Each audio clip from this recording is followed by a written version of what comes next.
All right, is this recording? So introduce yourself to the camera when you can. Tell the folks what you do for a living, what your goals, and what's your point of view about people here in New York City. So my name is Mary Enoch Elizabeth Baxter. I also go by my hip hop name, which is isisthasaviour. I am a multidisciplinary artist, working in film, music, visual art, text, and all of my work is autobiographical, so it comes from lived experiences. And what's my point of view on New York City? Hold that thought.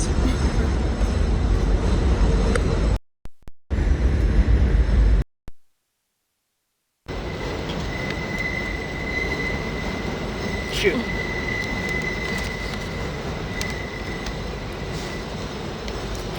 So from the top? No. Keep continuing. Okay. I just put in another microphone so I can separate the audio from the background. That's my view on New York City. It's pretty much like any other city in America, where folks are self-absorbed in celebrity culture, consumerism. So speaking about celebrity culture in New York City, do you think it has a bad influence on American society, New York society in general? I think or it's society like in what general? Malcolm X said. Yes. Like, why are we going to entertainers, musicians, to give context, solutions, deep thoughts on serious political issues? Why aren't we looking at the intellectuals? Right. Why do we go to folks that entertain us to be the spokesperson or the spokesman or women for very serious issues?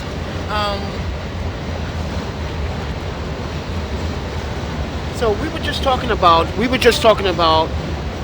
how people sometimes in New York City are self-absorbed. They're always looking down on their cell phones and not paying attention to their surroundings. And this is why things happen in New York City. I think it's a part of capitalism. Capitalism teaches us that our happiness, our well-being isn't a product. So as people, we're always searching outside of ourselves. So that's why people are so self-absorbed. They're always looking in their phone, looking outward for information rather than going inward. Right. Because it's a part of capitalism and what propels that system. You can't be happy. If you were happy with yourself, you wouldn't worry about the car. You wouldn't worry about high fashion. You wouldn't necessarily be concerned about brands. Like we were talking about Supreme. Yes. You wouldn't be focused on,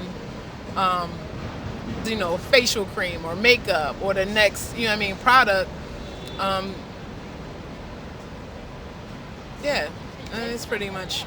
But for someone like me, as someone of skin of color, unfortunately French native, but raised in Japan, but studied you here in university, some people believe that I am too self-centered or too critical about behavior. No, you better be. You have to be. You have to be critical. Because if you're not, you're complacent. And the way that the world is operating now, it's not operating where people can thrive. It's operating for people to be in a constant state of need.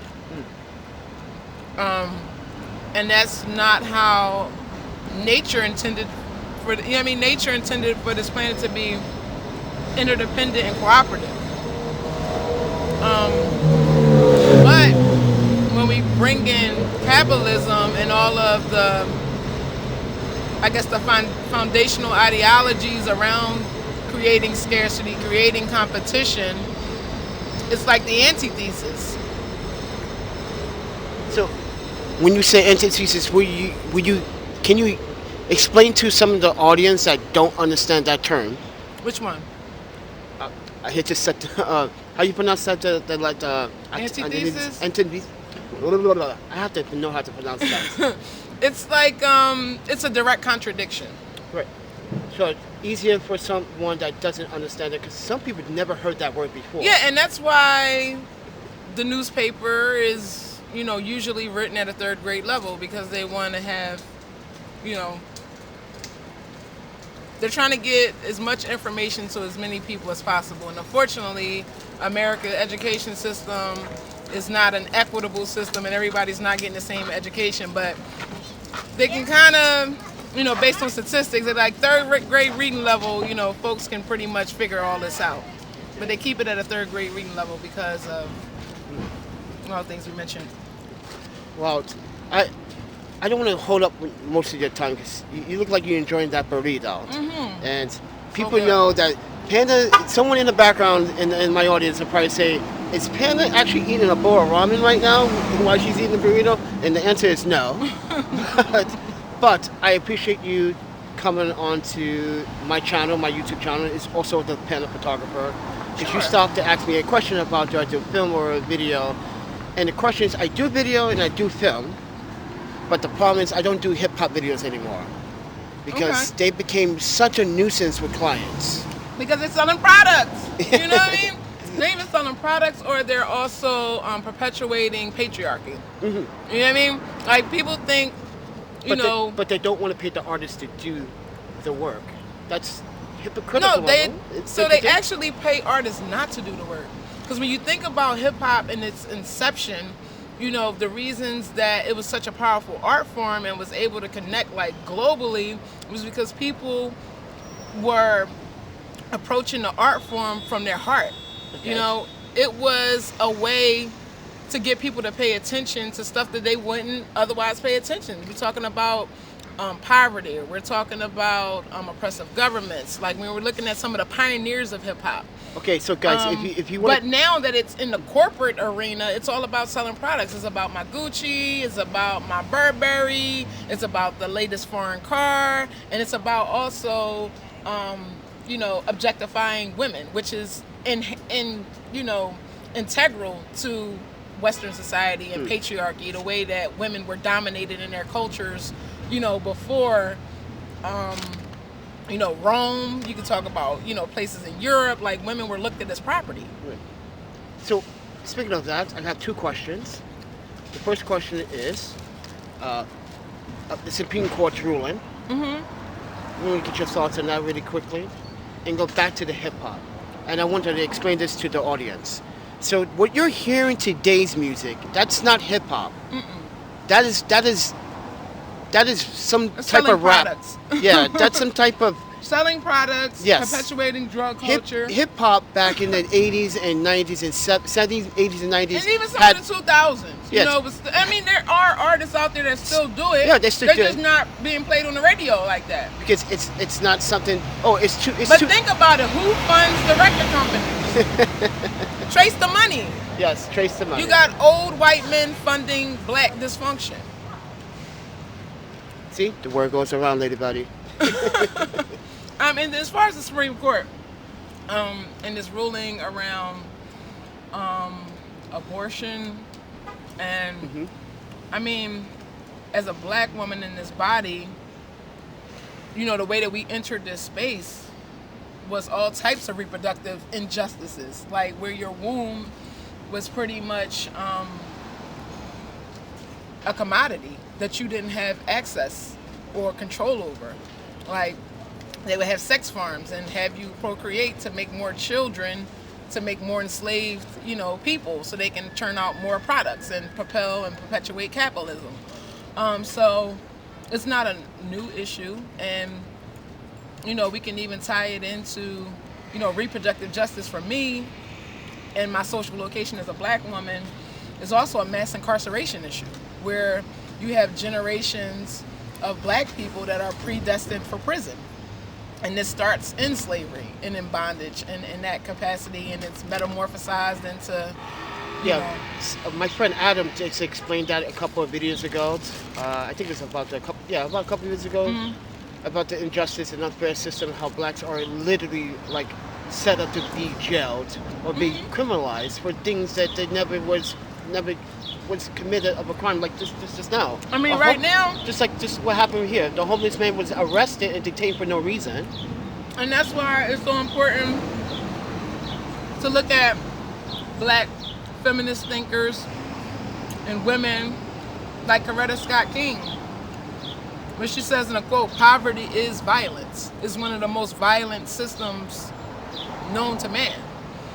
And a lot of this poverty is concentrated and it's orchestrated because there's enough for everyone. You know, but in America, they've created this permanent underclass, kind of like in India. You know, they have this caste system. And it's based on this weird race construct. You know, some people feel like the orchestrators of that.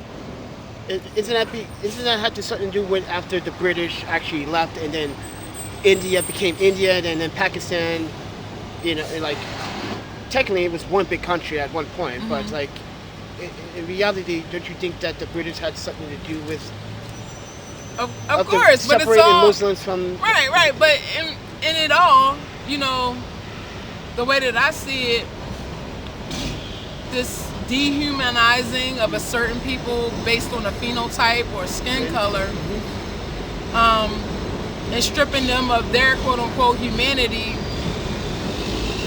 it's just as, for the person that's doing it, just as destructive and dehumanizing for them. So they're not evolving by doing, like, that's not a practice where a person that you can see, you know, has evolved. That's actually a person or systems in states of de-evolution that perpetuate, you know, these types of oppression based on something as trivial as skin color, you know? And this is why I try to and it's not a higher intelligence at work, you know? So the dehumanizing that they're projecting is also internalized at the same time. And it's also a sin against nature and the way that, you know, all of us have a right to live, like this tree, these flowers, like we all... Oh yeah, we bitched yesterday about these flowers. It was like, I grew up in Japan as a farmer. It's also kind of artificial, like everything around you is like fake. Yeah, but... Like, because this is like, we've stripped all the trees down. Don't we need those to breathe? Yeah. And this is what I was trying to tell my audience. But they call this advances in man, you know, or advances in civilization. But I feel like humanity is definitely in a state of de-evolution in a lot of ways. That's why I was telling folks, please buy a plant, because it's also a filter in your home, and it's very good to have companions like plants in your home. They're beautiful. So, yeah, and they're nice, but these guys were... It looks like they just water it too much, but we have to stay in contact. I think my audience would like to hear more from you. Sure. I want to give this a run and see what my audience think. But wait, give you a plug right now. You can catch me on Instagram, isisthasaviour, ISISTHASAVIOUR, and then online is Mary Enoch Elizabeth Baxter at a museum near you. All right, thank you so much. It was good to meet you. I'm glad that we spoke. Yeah. I'm glad that I actually asked you to get this on video, because more people like you have a voice, and your voices need to be heard. And I think that that's the goal on my channel, is try to get as much people on the channel and just honest civilian people, no politicians whatsoever.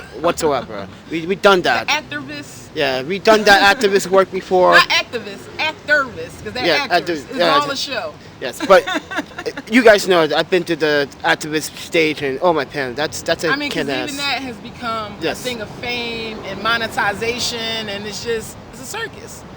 Well, thank you so much for your time, and it's a pleasure. Hopefully we can contact in the future. Yeah, for sure. Thank you so much.